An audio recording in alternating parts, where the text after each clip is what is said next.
வணக்கம் நேயர்களே, நான் உங்கள் கார்த்திக். நம்முடைய சிறப்பு நேர்காணலில் மூத்த பத்திரிகையாளர் கோட்டீஸ்வரன் இணைந்திருக்கிறார். அவரிடம் விரிவாக பேசலாம். வணக்கம் சார். வணக்கம். நேயர்களுக்கு அன்பு வணக்கம். சார், தவேகாவோட 3ஆம் ஆண்டு தொடக்க விழா மற்ற கட்சிகள் மாதிரி இல்லாம ரொம்ப சிம்பிளா இண்டோர்ல தொடங்குறாங்க, செலிப்ரேட் பண்ணி. எப்படி பாக்குறீங்க இந்த விழாவை? நல்ல ஒரு விழா சார். அதாவது ஆடம்பரம் இல்லாமல் எளிமையாக கல்ச்சுரல் ப்ரோக்ராம், அதாவது கலை நிகழ்ச்சிகள் நடத்துகிறோம். நம்ம பள்ளிக்கூடம் கல்லூரிகள்லாம் ஆண்டு விழா பார்த்துருப்போம். அந்த மாதிரி ஒரு ஆடம்பரம் இல்லாமல் ஒரு ஆண்டு விழா, முருகர் பாட்டு பாடுறாங்க. வெற்றி கழகத்தில் அதனுடைய வார்த்தைகள்லாம் போட்டு விஜய் அவர்கள் அப்படி இப்படி அப்படின்ற மாதிரி, அப்புறம் அந்த படத்தில் இந்த மாதிரி டைலாக் வந்தது, இந்த படத்தில் இப்படி ஒரு பாடல் வந்தது, எங்கள் அண்ணா மாசு அப்படின்னும் போது எல்லாருமே சிங்கப்பெண்ணை பாருங்கள், தொண்டர்களை பாருங்கள், ரசிகர்களை பாருங்கன்னு அவங்களுக்குள்ளே ஒரு பேசிக்கிறாங்க. ஒரு நல்ல கலை நிகழ்ச்சி, யாருக்கும் பிரச்சனை இல்லாமல், இடையூறு இல்லாமல், போக்குவரத்து நெரிசல் இல்லாமல், ஒருத்தர் தள்ளுறது இல்லாமல், அவங்களுக்குள்ளே ஒரு கலை நிகழ்ச்சி விழா நல்லா சிறப்பாக போய்ட்டுருக்கு. யூஸ்வலாக அவங்க படத்துக்கு ஆடியோ லான்ச் இல்லை 100வது ஆண்டு வெற்றி விழா பண்ணுற மோடிலே இந்த விஷயத்தை டீல் பண்ணுறாங்களா? இல்லை, நீங்கள் கேட்டிங்க, நான் அதில் அரசியலுன்ற வார்த்தையே போன லைனில் சொல்லியிருக்க மாட்டேன். இது அரசியல் கட்சியே இல்லை. இல்லை, அரசியல் கட்சியே இல்லைன்னு சொல்ல, கட்சி நடத்துகிறாங்க. பட் இப்போ நடந்த அந்த ஆண்டு விழா அது ஒரு கலை நிகழ்ச்சி. இது நான் பார்த்த வரையிலும் இது சாயந்தரத்துக்கு மேலே அரசியல் பேசுவாங்களா, இல்லை இன்றைக்கி நைட்டு அரசியல் பண்ணுவாங்களா எனக்கு தெரியாது.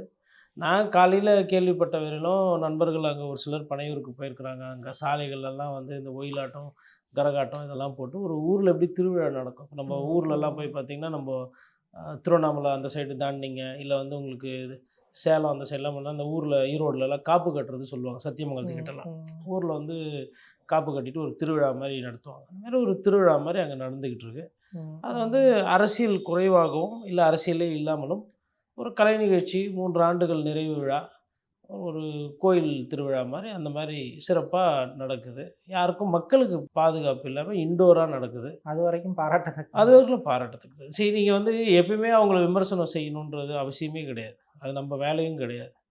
அவங்க இந்த மாதிரி இண்டோர்லேயே போடுறாங்க, இண்டோர்லேயே பண்ணுறாங்க அப்படின்னும் போது யாருக்கும் பர்மிஷன் வாங்க வேண்டியதில்லை, கலெக்டர்கிட்ட போய் நிற்க வேண்டியதில்லை, தள்ளுமுள்ளு கிடையாது, கரூர் சம்பவம் மாதிரி நடக்காது, டிராஃபிக் பிரச்சனை கிடையாது. என்ன இன்னும் கொஞ்சம், ஏன்னா அது பெரிய கட்சி, அதனால் இன்னும் நிறைய பேர் சேர்ந்து இந்த ஸ்கேன்லாம் போட்டு உள்ளே விடாமல் கொஞ்சம் பேர் கொஞ்சம் டிக்கெட்டுக்கு இல்லாமல் ஃப்ரீயாக ஒரு 1000 பேர் 500 பேர் கலந்துக்கிற மாதிரி இன்னும் ஒரு பெரிய வெனியூவாக பார்க்கலாம். இல்லை அது மாதிரி ஒன்று பண்ணலாம். இல்லைனா இப்போது காலேஜெல்லாம் இருக்குது. இப்போ காலேஜில் போயிட்டு அவங்க ஆடிட்டோரியம் கேட்டால் யாரும் கொடுக்க போகிறதுன்னு சொல்ல போகிறல. பனையூரில் அந்த கட்சிக்கு அந்த கூட்டம் பத்துறது. ஏன்னா விஜய் சாரை பார்க்கணும் நிறைய பேருக்கு இன்னும் இந்த ஏக்கம் இருக்குது. ஒரே ஒரு வாட்டினாலும் நான் வாழ்நாளில் பார்க்க மாட்டேன்னா, நான் பார்க்குற அன்னைக்கு இப்படியெல்லாம் ஜனங்க இருக்கிறாங்க. அதாவது ஒருத்தரை வாழ்நாளில் பார்க்குறது பாக்கியம்னு இருக்கிறாங்க. அப்படி இருக்கும்பொழுது நீங்கள் இப்போது இந்த கூட்டத்துக்கு இந்த சின்ன அரங்கமோ இல்லை அவங்க கட்சி தலைமையகம்லாம் பத்தாது. அவங்க இனிமேல்ட்டு இந்த இன்ஜினியரிங் காலேஜ் இல்லை தனியார் நிறுவனம் அந்த மாதிரி எடுத்து அங்கே பார்த்திங்கன்னா ஒரு 2000 பேர் 5000 பேர் கலந்துக்கிற மாதிரி ஆள்லாம் இருக்கும். இல்லை ஒரு 10,000 பேர் உட்கார்ற மாதிரி ஸ்டேடியம்லாம் கூட இருக்குது. அந்த மாதிரி எதனா ஒரு தனியார் இன்ஜினியரிங் காலேஜில் அவங்க கேட்பாங்க, நாங்கள் அரசியல் நிகழ்ச்சியாக இல்லைங்க, எங்களோட ஆண்டு விழா, இதில் நாங்கள் ஒயிலாட்டம் கரகாட்டம் இதெல்லாம் பேசுவோம். நேற்று நிர்மலா சீதாராமன் பட்ஜெட்டு ப்ரெசென்ட் பண்ணியிருக்காங்க. நாட்டு மக்களுக்கு பட்ஜெட்னா என்ன, வரினா என்ன, வரி தீவிரவாதம் என்ன, வரியால் என்ன பிரச்சனை, அமெரிக்கா என்ன பண்ணுது, திருப்பூரில் இருக்கக்கூடிய பனியன் ஜெட்டி எக்ஸ்போர்ட்லாம் நடக்குமா நடக்காதா, இந்தியாவில் செமிகண்டக்டர் உற்பத்தி ஆகுமா ஆகாதா, அதற்கு தமிழகத்தில் உங்களுக்கு ஸ்ரீபெரும்புத்தூர், காஞ்சிபுரம், செங்கல்பட்டில் இருக்கக்கூடிய நிறுவனங்கள் கார் உற்பத்தி செய்கிறவங்களுக்கு செமிகண்டக்டர் கிடைக்குமா கிடைக்காதா, அந்த சைடு காஞ்சிபுரம், செங்கல்பட்டு, அதேமாதிரி உங்களுக்கு கோயம்புத்தூர் அந்த சைட்லலாம் இந்த ஸ்மால் ஸ்கேல் எம்எஸ்சி இண்டஸ்ட்ரீஸ் இருக்குது. அதாவது சிறு குறு தொழில் செய்யக்கூடிய அந்த தன்மை படைத்த அதுக்கு வரி சலுகைகள் கொடுத்துருக்காங்களா, இல்லை வரி கூடுதல் பண்ணியிருக்காங்களா, இல்லை ஒரு 10,000 கோடி ஒதுக்குறதா சொல்கிறாங்களே என்ன, அதெல்லாம் அதை பற்றிலாம் எதுவுமே பேசாமல் அமைதியாக மாநாடு மயிலாடன்ற மாதிரி காலிலேருந்து ஒயிலாட்டம் கரகாட்டம் போயிட்டுருக்கு. உண்மையில் இது ஒரு புதுவிதமான அரசியல். அரசியல் இல்லாத அரசியல் கட்சி. அரசியல் இல்லாத அரசியல், அதை நம்ம வரவேற்கலாம். எதுவுமே புதுசாக வந்தால் ஒரு வரவேற்பு இருக்கத்தானே செய்யும். கொஞ்சம் பர்சன்டேஜ் வரவேற்பாங்க, நம்மளும் அதில் சேர்ந்துக்க வேண்டியது. ஜோதியில் அப்படியே ஐக்கியம் வைக்க வேண்டியது. பொதுவாக மற்ற அரசியல் கட்சிகள்லாம் அத்தனை ஆண்டு அவங்க செஞ்ச சாதனைகள் இல்லை செயல்பாடுகளை விளக்குவாங்க, எதிர்கால இலக்குகளை பற்றி ப்ரீஃபாக எக்ஸ்பிளைன் பண்ணுவாங்க. அதை ஒப்பிடும்போது இதை என்ன மாதிரி நம்ம பார்க்க முடியும்? நீங்கள் எங்கே ஒரு படம் மாதிரியே இன்னொரு படம் இருக்கணும்னு எதிர்பார்க்குறீங்க? அவங்களுக்கு சாதனைன்னு ஒன்று இருந்தது, இல்லை சோதனைன்னு ஒன்று இருந்தது, அதனால் அதை வெளியிட்டாங்க, அதை பேசுவாங்க, இல்லை எதிர்கட்சிகள் அதை இது பண்ணுவாங்க. இவங்க ஒரு தனி ஃப்ரேமில் போயிட்டுருக்காங்க. இவங்களுக்கு இப்போ சாதனைனா நீங்கள் என்ன சொல்ல முடியும்? தாவேக்காக்கு 3 ஆண்டு சாதனைனா இப்போது நாம் தமிழர் கட்சி சீமான் அவர்கள்கிட்ட கேட்குறாங்க, எதிர்க்கட்சி தலைவர் எடப்பாடி பழனிசாமி காட்டி, இவர்கிட்ட உங்களுக்கு பிடிச்சது என்ன, எதனா இருக்கா அப்படின்னு கேட்குறாங்க. அவர் வந்து எதிர்நிலை தான். அதிமுக வந்து அவர் தலையில் தூக்கி வச்சுக்கிறதோ, இல்லை அதிமுக ஆளுகின்ற கட்சியாக வரும்லாம் சொல்ல. நான் மாற்று, இவங்கெல்லாம் ஊழல்வாதி, இது ஊழல் கட்சி, இந்த கட்சியெல்லாம் ஒழியணும் அப்படின்றது தான் அவர் பேசுகிறாரு. ஆனால் அந்த ஃப்ரேமை போடும்போது அவர் சொல்கிறாரு, நான் வந்து தைப்பூசத்துக்கு வந்து விடுமுறை கேட்டேன். அப்போ வந்து அதை போய் பேசினப்போ அது என்ன ஏதுன்னு கேட்டார். கேட்டப்போ இது ஒரு நல்ல விஷயம் தானே இருக்குது, எனக்கும் வந்து ஒன்றும் இதிலலாம் ஆட்சேபணம் கிடையாது அப்படின்னு சொல்லிட்டு தைப்பூசத்துக்கு அரசு விடுமுறை விட்டாங்க. இப்போ அது அரசு விடுமுறைன்னும் போது குறிப்பாக தென் மாவட்டங்களில் உங்களுக்கு அறுபடை வீடுகள் இருக்கக்கூடிய இடத்துலலாம் அது ஒரு ஒரு ஒரு லீவுன்னும் போது அந்த கோயிலுக்கு போகிறவங்களுக்கு ஒரு சிரமம் இருக்காது. சாமி கும்பிட்றவங்க கும்பிடுவாங்க. சாமியே இல்லைன்றவங்க வீட்டில் படுத்து நல்லா ரெஸ்ட் எடுப்பாங்க. அப்போ ஒரு கவர்மெண்ட் ஹாலிடேன்றது ஒரு நல்ல விஷயம் தானே. அந்த மாதிரி எதையோ ஒரு ஒரு ஒரு ஒரு சின்ன திருவிழா, இல்லை ஒரு நல்ல நாள் கெட்ட நாள்னா கூட அதில் ஒரு அரசியல் இருக்குன்றது நான் ஒரு எடுத்துக்காட்டாக சொன்னேன். நாம் தமிழர் கட்சி சீமான் அவர்கள் அதில் ஒரு அரசியல் இருக்குமோ, இல்லை இது வந்து மக்கள் நலன் இதில் இருக்குன்ற மாதிரி கேட்குறாரு. அன்றைக்கி முதலமைச்சராக இருந்த இபிஎஸ் அவர்கள் வந்து சரி இது பரிசீலனை செஞ்சால் இதனால் நமக்கு என்ன பாதகம் என்ன சாதகம் அதெல்லாம் பார்த்துட்டு அந்த அந்த அதிகாரம் இருக்குது, அதிகாரத்தின் அடிப்படையில் ஒரு விடுமுறை கொடுக்குறாரு. இது ஒரு சின்ன அரசியல், குட்டி அரசியல். இந்த அரசியல்னால மக்களுக்கு இப்போ இவங்களுக்கு எதனா அது மாதிரி எதனா ஒரு கோரிக்கை விஜய் அவர்கள் போன்றவர்கள் வைத்திருந்தாருன்னு வச்சுக்கோங்களேன், கண்டிப்பாக செஞ்சுருவாங்க. இப்போ சீமான் அவர்கள் செய்கிறாருன்னும் போது இவரும் கோரிக்கை அது மாதிரி எதனா வச்சுருந்தாங்கன்னா செஞ்சுருப்பாங்க. இது மாதிரி ஒரு சின்ன ஒரு ஒரு ஒரு இல்லை ஃபஸ்ட்டு டே ஃபஸ்ட் ஷோவுக்கு எந்த பெரிய படமாக இருந்தாலும் நீங்கள் அரசு விடுமுறை சாத்தியம் இல்லை, அவங்களுக்கு தெரிஞ்சது அது மாதிரி எதனா கேட்டிருக்கலாம். இல்லைனா வந்து இந்த பிளாக் டிக்கெட் வந்து அதிகமாக விற்கிறாங்க, அதனால் ஃபஸ்ட்டு டே ஃபஸ்ட் ஷோ வரும்போது வண்டி நீங்கள் வந்து ஒரு ஒரு ஒரு வாலண்டியர்ஸ் மாதிரி அரசாங்கம் அனுப்பிச்சு இதை வந்து தடுக்கிறதுக்கு நீங்கள் முயற்சி செய்யணும் அப்படின்னு. இல்லை ஒரு சிலர் வந்து ரொம்ப புத்திசாலித்தனமாக பதில் ஒன்று சொல்கிறாங்க. என்னென்னா அந்த ஊழல் அரசியல் இதெல்லாம் பேசும்போது அப்போ ஃபஸ்ட்டு டே ஃபஸ்ட் ஷோவில் அதிகமாக டிக்கெட் வச்சு விற்கிறது ஊழல் இல்லையா, அது வந்து லஞ்சம் இல்லையா அப்படின்னு கேட்டால் இல்லைங்க அது கிடையாது. அரசாங்கத்துக்கிட்ட தான் சட்டம் இருக்குது, சட்டத்து மூலிமா தான் நீங்கள் எதையுமே கட்டுப்படுத்த முடியும், சட்டத்தின் மூலிமா தான் நடவடிக்கை எடுக்க முடியும், அதனால் அவங்க தான் இதில் தவறுறாங்க அப்படின்றாங்க. சரி, அதுக்கு முன்னாடி ஒரு சிண்டிகேட்டுன்னு ஒன்று இருக்குல்ல, இந்த சிண்டிகேட் என்ன பண்ணுது, அதிகமாக காசு கொடுக்குது நடிகருக்கு, அதிக பணம் போட்டு எடுக்குது, அதிலேருந்து 5 மடங்கோ 10 மடங்கோ இல்லை ஒரு 50 மடங்கோ லாபம் சம்பாதிக்கணும்னு சொல்லிட்டு அந்த சிண்டிகேட்டு செயல்படுது. அந்த சிண்டிகேட்டோட நோக்கம் என்ன, ஒரு 4 நாளில் எவ்வளோக்கு அந்த படம் நல்லா இருக்குதோ நல்லா இல்லையோ எவ்வளோக்கு மக்கள் தலையில் அது கட்டி அதை எக்ஸ்ட்ரா டிக்கெட்டுக்கு விற்று, பாப்கார்னை விற்று, பார்க்கிங்கை விற்று, எதெல்லாம் எக்ஸ்ட்ரா காசு கொடுத்து தள்ள முடியுமோ தள்ளி அந்த பணத்தை அள்ளிடணும். அப்போது நீங்கள் வந்து உங்களுக்கு என்றைக்குனா நீங்கள் வந்து ஒரு ஒரு பொது வெளியில் வந்து எவ்வளோ யார் காசு வாங்குறீங்க, என்ன செலவு, எவ்வளோ வரி கட்டினீங்க, எதாவது நீங்கள் செஞ்சுருக்கீங்களா? ஸோ முழுக்க முழுக்க அது ஒரு கிரே மார்க்கெட். கருப்பு பணம் வந்து கருப்பு பணம் விளையாடுற ஒரு துறை. அந்த துறையில் இருந்துக்கிட்டு நீங்கள் வந்து உங்கள் மேலே இந்த ஒரு கேள்வி கேட்டோம்னா அதை அப்படியே திருப்பி விடுற மாதிரி ஒரு ஒரு ஒரு பிளான் பண்ணி திருப்புறீங்களே. சரி, இப்போது அவங்களுக்கு அந்த கேள்வி சின்ன நடிகர்கள் இருக்காங்க. இப்போ வந்து உதாரணத்துக்கு இப்போ சந்தானம் எடுத்துக்கோங்க. அவர் வந்து ஒரு சின்ன பட்ஜெட்டு படம் எடுக்கிறார். சந்தானம் படம்லாம் 2000 ரூபாய்க்கு டிக்கெட் விற்கிறாங்களா லோ பட்ஜெட்டில்? இல்லை இவர் ஜெயம் ரவி இருக்கார், அதுக்கப்புறம் இவர் விக்ரம் பிரபு இருக்கிறாரு, இல்லை நம்ம வந்து விஜய் ஆண்டனி இருக்கிறாங்க. இவங்களும் தரமான படங்கள் தராங்க தானே. இவங்க படம் இப்போ விஜய் ஆண்டனி படம்லாம் வந்து சரியில்லாமல் போயிருக்கா? இல்லை மீச பத்மான்னு ஒரு கேரக்டர் ஒருத்தர் நடிச்சிருப்பார் சாய்தீனா, அதெல்லாம் வந்து பேசப்படலையா? பேர் எடுத்துச்சு தானே, இந்த படம்லாமா ஓடிச்சு தானே, ஓடிக்கிட்டு தானே இருக்குது. இப்போது டானாக்காரன், அதுக்கப்புறமா இப்போ ஒரு படம் சிறை, மற்ற பெரிய படங்களுக்கு நிகராக இன்னமும் படம் ஓடிட்டு தானே இருக்குது. மனிதாபிமானத்தை தான் காட்டியிருக்காங்க அந்த படத்தில். யார் ஹீரோ யார் ஹீரோயினுக்குலாம் வேலை இல்லை. மனுஷனோட வாழ்க்கை எப்படி இருக்கும், மனிதாபிமானம்னா என்ன, மதத்தின் அடிப்படையில் ஏன் ஒரு சில முடிவுகள் எடுக்கக்கூடாது, ஏன்ப்பா மதத்து மூலிமா பிரித்து பார்க்குறீங்க அப்படின்றது அந்த படத்தினுடைய கரு. அப்படி இருக்கும்பொழுது இந்த படம்லாம் தான் ஓடுது. இப்போ சிறைக்கெலாம் வந்து அந்த படம் ரிலீஸ் ஆனப்பவும் சரி, அந்த படம் நல்லா ஓடினப்பவும் சரி, இல்லை பரியேறும் பெருமாள் இந்த படங்கள்லாம் நல்லா ஓடினப்பவும் சரி, யாரும் பிளாக்லலாம் காசு பண்ண மாதிரி நான் பார்க்கலையே. இல்லை நம்ம கேரளாவிலேருந்து மஞ்சுமல் பாய்ஸ் படம் வந்து ஓடிச்சு, பேய் ஓட்டம் ஓடிச்சு. என்ன இருக்குது அந்த படத்தில், நண்பர்களுக்குள்ளே நண்பனை விட்டு கொடுக்கக்கூடாது. என் ஊர்லேருந்து ஒரு நண்பன் குகையில் மாட்டிட்டான், குகையில் மாட்டினவன் என் ஃப்ரெண்டை விட்டுட்டு நாங்கள் வெறுங்கையாக கேரளாவுக்கு போக மாட்டோம். கொடைக்கானல்லேருந்து போனால் அவனோட போவோம், இல்லைன்னா அவன் இல்லாமல் போக மாட்டான். அவன் பணமாக வந்தால் கூட போக மாட்டான். அப்படி கிடையாது, அவன் உயிரோடு இருக்கிறான்ற அந்த நம்பிக்கை, என் மனுஷன் என் உறவு உயிரோடு இருக்குன்ற அந்த நம்பிக்கை தான் அந்த படம். வேறு ஒன்றுமே கிடையாது. இந்த படத்தை வந்து நான் உங்களுக்கு வரும் ஒரு 15 செகண்ட் சொன்னேன், பேய் ஓட்டம் ஓடிச்சு. அந்த படம் பிளாக் டிக்கெட்டில் விற்றாங்களா? இல்லை அதிகமாக காசு வசூலிச்சாங்களா, முன்னாடியே புக் பண்ணுங்க, ரெண்டாவதே புக் பண்ணுங்க. அப்போ நான் உங்கள் இண்டஸ்ட்ரியிலேருந்தே எடுத்துக்காட்டு சொல்கிறேன். இப்போ உங்கள் இண்டஸ்ட்ரியிலேயே வந்துட்டு காவல்துறை வந்து பிளாக் டிக்கெட் வச்சுச்சான்னு பிடிக்கல, இல்லை எந்த கலெக்ஷன் ஏது பார்க்கல. அது நேச்சுரலாக ஆர்கானிக்காக இருக்குது. அப்போது நீங்கள் வந்து செயற்கையாக நீங்கள் பெரிய ஹீரோ ஆகிட்ட அந்த காரணத்தினால் செயற்கையாக ஒரு படத்தை வந்து அதிக படம் போட்டு பணம் போட்டு எடுக்கிறது, அப்புறம் அதை அதிக பணத்துக்கு அதை மார்க்கெட் பண்ணுறது, அதை வைத்து விளம்பரம், அதை வைத்து வியாபாரம், இதை நீங்கள் செய்கிறீங்க தானே. அப்புறம் இதை இருக்கிறத நம்ம சொன்னால் அப்படிலாம் எதுவுமே கிடையாது, இது அரசாங்கத்தோட தப்பு.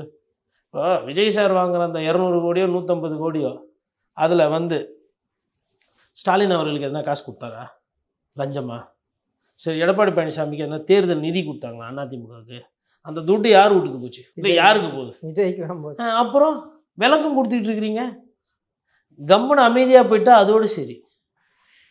விளக்கம் கொடுத்து பொறுப்பெடுக்கிற தன்மை அவங்ககிட்ட சுத்தமாக இல்லைன்னு புரிஞ்சுக்கலாம். சுத்தமாக கிடையாது, அதுதான் உண்மை. கரூர் விஷயத்தில் ஆரம்பித்து எந்த விஷயத்துக்கும், கரூர் விஷயமாகட்டும், ஜனநாயகன் படமாகட்டும், என்டிடிவியை வீட்டுக்கு கூப்பிட்டு பேட்டி கொடுத்ததாகட்டும், இல்லை தூய்மை பணியாளர்கள் வந்து பாதிப்புக்குள்ளானவர்களை வந்து அவங்கள வீட்டுக்கு கூப்பிட்டு பார்த்ததாகட்டும், இல்லை கரூர் சம்பவத்தில் பாதிக்கப்பட்டவங்கள இறந்தவர்களை வீட்டுக்கு கூப்பிட்டு பார்த்ததாகட்டும், எதுவுமே. இப்போ கலை நிகழ்ச்சி கூட பாருங்கள், நான் என்ன கேட்குறேன்னா, அவ்வளோ பெரிய கட்சி பாண்டிச்சேரியில் போனால் 5000 பேருக்கு பர்மிஷன் கொடுப்பாங்க. அதுக்கு மேலே போனால் தான் ஈஷா சிங் சார் டென்ஷன் ஆகிடுவாங்க.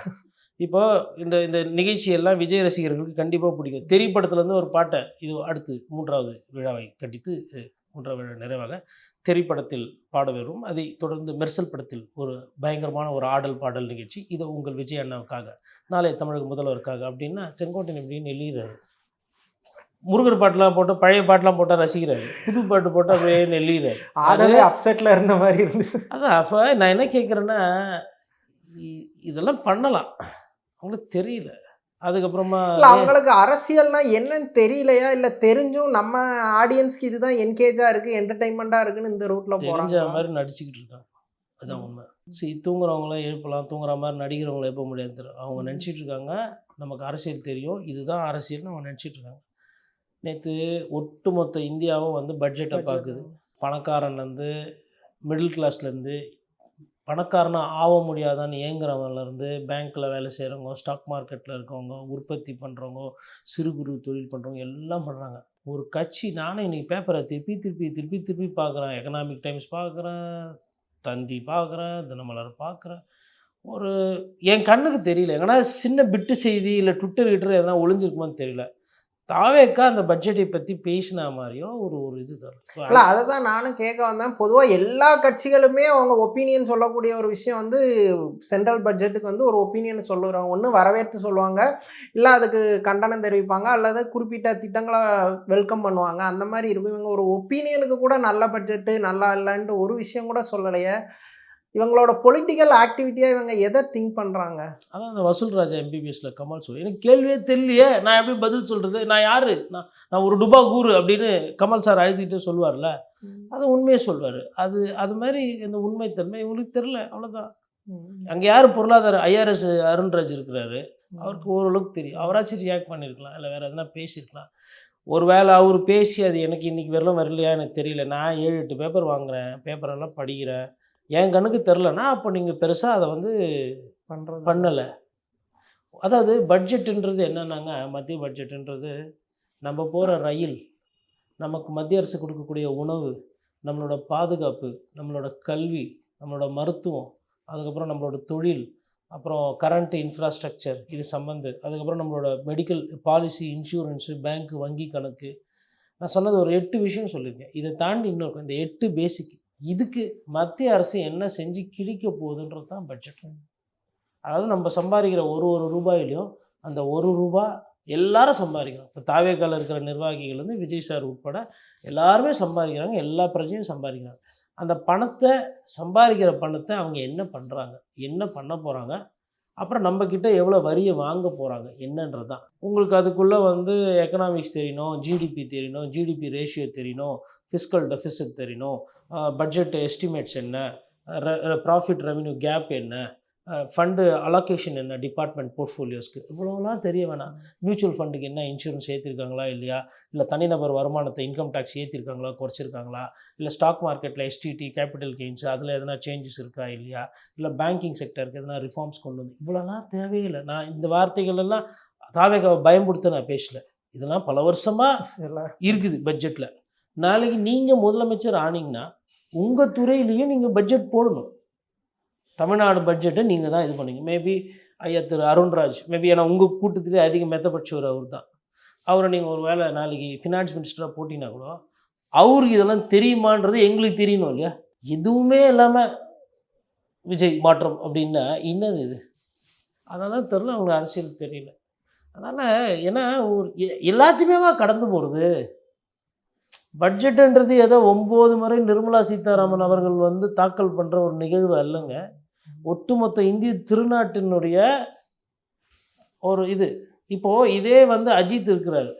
அஜித் பட்ஜெட்டை பற்றி பேசணும்னா எதுக்கு பேசணும்? ஏன் பேசணும்? அவர் அரசியல் இல்லை. அவர் அரசியல் இல்லை. அவர் என்ன பட்ஜெட்டை பற்றி திங்க் பண்ணலாம்? அடுத்த படம் எவ்வளோ பட்ஜெட்டில் எடுக்கிறது, எவ்வளோ கல்லா கட்டுறது, என்ன பண்ணுறது, அவ்வளோதான் மேக்ஸிமம் அவர் திங்க் பண்ணணும். படம் லாபம் வந்தால் லாபம், நஷ்டம் வந்தால் நஷ்டம். அவரோட பட்ஜெட் அதோட முடியுது. ஆனால் இவர் பொது வாழ்க்கைக்கு வந்துட்டார். இவர் அப்படி இருக்க முடியாது.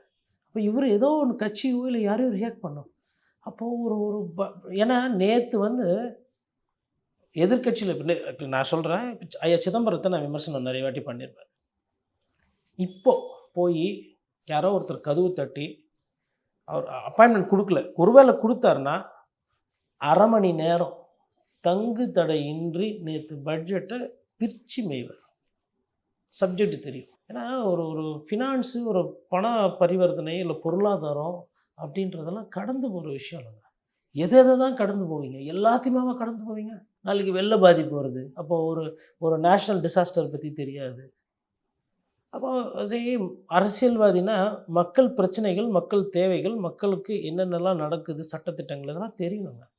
தெரியாமல் உட்காந்துக்கின்னு இன்றைக்கி வந்து காலைல மெர்சல் பாட்டு, தெரி பாட்டெலாம் போட்டுக்கின்னு வந்து வைப்பு பண்ணுகிறோம்னு சொல்லிட்டு காலிலேருந்து வைப்பு பண்ணுகிறாங்க. 3ஆம் ஆண்டு அறிக்கையை விடுறாங்க. அதில் வந்து நாம் அரசியலுக்கு வருவதற்கு முன்பே மக்களோடு மக்களாக களத்தில் நின்றவர்கள் அப்படின்னு ஒரு வாக்கியம் வருது. அவங்க மக்களோட நிற்கிறதுனா என்ன விஷயத்த அவங்க நின்றுட்டதை அவங்க ஃபீல் பண்ணுறாங்க? நல்லா அருமையான கேள்வி. யோசிச்சு பார்க்கும்போது அந்த படத்துலலாம் இந்த ஃபஸ்ட் டிக்கெட்டில் கவுண்டரில் தள்ளி நிற்பாங்கல்ல, மக்கள் தானே நிற்கிறாங்க. அப்போ தாவேக நிர்வாகிகளும் நின்று இருப்பாங்க டிக்கெட் வாங்கணுன்னு. அப்போ மக்களோட மக்களாக நின்று இருக்கிறாங்க. அதை தான் அவர் சொல்கிறார். ஏன்னா ஒரு சின்ன எடுத்துக்காட்டு, இளைஞர்கள் அதிகமாக இருக்கிற ஒரு கட்சி ரைட்டுங்களா? வேலூரில், திருவண்ணாமலை, அப்புறம் தருமபுரியா கிருஷ்ணகிரி பார்டராக தெரியல, 3 இடத்துல வந்து அக்னி வீர் திட்டம், அக்னிபாத் மூலிமா நாங்கள் அக்னி வீர் எடுக்க போகிறோன்ன பொழுது போராட்டம் வச்சு. என்ன காரணம்னா தமிழ்நாட்டிலேருந்து இராணுவத்துக்கு பட்டாளத்துக்கு போகிறதுக்கு இளைஞர்கள் கூட்டம் இருக்குங்க. அது குறிப்பாக வட தமிழ்நாட்டில் கொஞ்சம் அதிகமாக இருக்குது, வேலூர் போன்ற இடங்கள்லாம். அப்போ அங்கே போராட்டம் சின்ன சின்னதாக வெடிக்குது. அப்போ கூட படுத்துன்னு தூங்கி நின்ற கட்சி தான் இது தாவேகா. நீங்கள் சொல்கிறீங்களே கொள்கை எதிரி பாசிச பாஜகன்னு, அந்த கட்சி தான் எடுத்துன்னு வந்தது. ஆட்ட கட்சி, மாட்ட கட்சி, இராணுவத்துக்கு வேலை செய்கிற சிப்பாய்களுக்கு போகக்கூடிய சலுகைகளை கை வச்சாங்க. இன்னமும் நம்மளோட டிஃபென்ஸ் பட்ஜெட்டில் அதாவது கனெக்டிவிட்டி, போக்குவரத்துக்கு அடுத்து ரயில், வான், தரை, இந்த போக்குவரத்துக்கு அடுத்தபடியாக பணம் ஒதுக்கீடு யாருக்கு போகுதுன்னா 5.9 விழுக்காடு வந்து டிஃபென்ஸ்க்கு போகுது. அதாவது இராணுவ சம்மந்தப்பட்ட தடவாடல்கள் அதுக்கெல்லாம் போகுது. பாதுகாப்பு, உள்நாட்டு பாதுகாப்புக்கு, வெளிநாட்டு பாதுகாப்புக்கு போகுது. கிட்டத்தட்ட சராசரியாக 6% பட்ஜெட்டுன்றது அது வந்து ஒரு 90 லட்சம் கோடி கிட்டத்தட்ட வரும் அந்த பணம். அவ்வளோ பணம் போகுது. 1 லட்சம் கோடி வந்து போக்குவரத்து சம்மந்தமாக செலவு. அப்போ இவ்வளோ பணம் ஒதுக்குறாங்க. இந்த பணம் சம்மந்தப்பட்டது, இந்த பணத்தில் பற்றாக்குறை. இதனால் எங்களுக்கு வந்து சிப்பாய்களுக்கோ இராணுவ வீரர்களுக்கோ போதிய வசதிகள் பண்ண முடியல.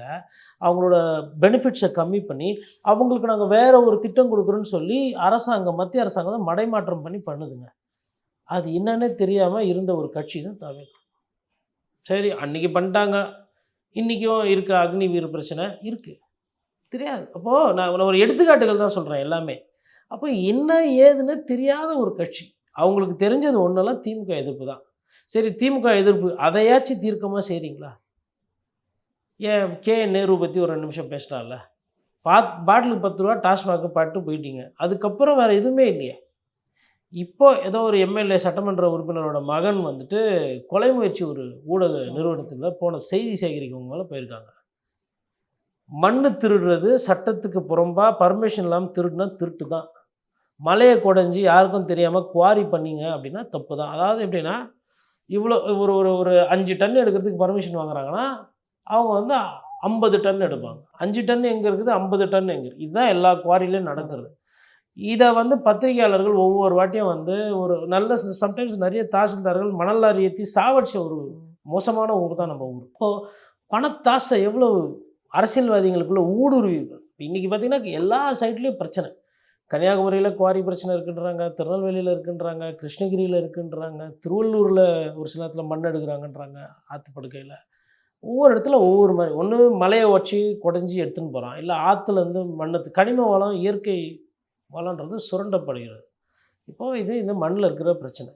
எங்கன்னா ஒரு இடத்துல தாவேக்கா நிர்வாகி கும்பலாக போய் ஒரு இடத்த மடக்கி கிடக்கி பண்ண மாதிரி, இப்போ ஊடகத்தில் ஒரு 3 பேர் 4 பேர் போனப்போ கவர் பண்ண போனப்போ சுற்றி வளைச்சி போட்டு அடி அடிச்சு சாவர வரைக்கும் தாக்குதல் பண்ணுறாங்க. போலீஸ் பாதுகாப்போ, ஏன்னா எல்லாம் ஒன்றா இருக்கிறாங்க, ஹேண்ட் இன் க்ளவ். வர லஞ்சத்துலேயும் துட்டுலையும் எல்லாம் பகுதின்னு போயிட்டு யூனிஃபார்ம் போட்டவங்களும் ஒன்றா தான் இருக்கிறாங்க, போடாதவங்களும் திருடிட்டு தான் இருக்கிறாங்க. இப்போ ஊடகத்தை வேலையை அதாவது ஊடகத்துக்கு கொண்டு நான் நேந்தி விட்டுது. நிறைய பேர் கேட்குறாங்களா ஊடகம் என்ன கீச்சுது, ஊடகம் என்ன நடுநிலையாக பண்ணிச்சு, இதெல்லாம் பார்க்கணும். இதெல்லாம் படிக்கிறதே கிடையாது. புதுக்கோட்டையில் ஒருத்தர் செத்தார்ல, ஒரு இஸ்லாமிய சகோதரர், அதிமுகவோட ஆதரவு ஜகபர் அலியா ஏதோ ஒன்று. என்ன பண்ணிட்டீங்க நீங்கள்? ஒருத்தர் வந்து மண்ணுக்காகவும் மலைக்காகவும் போராடினா அவன் பின்னாடி போகிறது கிடையாது. ஆனால் விசில் வச்சுன்னு விஜய் வைப்பு பண்ணால் அவன் முன்னாடி போயிட்டு பார்த்தீங்களா இதெல்லாம் கேட்டுதா அரசாங்கம்? யார் கேட்காம இருந்தாங்க? இப்போ சட்டம் ஒழுங்கு பிரச்சனை, பீகாரில் பிரச்சனை, ஒரு குடும்பத்தையும் சிதைச்சிருக்கிறானுங்க. அது எதனா பேசுனீங்களா? மற்ற கட்சி எல்லாம் பேசுது, எதிர்கட்சியில். நீங்கள் என்ன பண்ணீங்க? ஒரு அறிக்கை எவ்வளோ நேரம் கழிச்சு? 48 மணி நேரம் கழிச்சு. 3 பேர் செதஞ்சு செத்து போயிருக்கிறாங்க. 48 மணி நேரம் கழிச்சு செஞ்சுருக்காங்க. ஒரு உதவி ரிட்டையர்டு டிஎஸ்பி ஐயா ராஜாராம் சொல்லிட்டு அவர் ஒரு பேட்டி ஒன்று கொடுத்துருந்தார். அவர் தான் சொல்கிறாரு, கஞ்சா வந்து இங்கே வளர்க்கலைங்க, பட் இந்த மண்ணில் புழக்கம் இருக்குது, அது பிரச்சனை. எவன் எந்த போதையில் இருக்கான்னு தெரில, மது ஒரு பெரிய பிரச்சனையாக இருக்குது. இந்த போதையை போட்டுட்டு இவனோட ஆசையை இன்னொருத்தங்கிட்ட சொல்கிறான், அவனும் அந்த ஆசையில் சேர்ந்துக்கிறான், பிளான் பண்ணி கும்பலாக ஒரு குடும்பத்தை வந்து போட்டு தள்ளிட்டு சாக்கு மூட்டையில் 3 பிணங்களை வந்து கட்டி எடுத்துன்னு போயிட்டு நம்ம வந்து மறைச்சிடலான்ற தைரியம் எங்கேருந்து வருது? அப்போ உண்மையிலே சட்ட ஒழுங்கில் ஏதோ கோட்டை விடுறாங்களோ அப்படின்ற மாதிரி சொல்கிறாரு. அதான் எந்த ஒரு காவல்துறை அதிகாரிகளுமேங்க 2 விஷயம் இருக்கும்.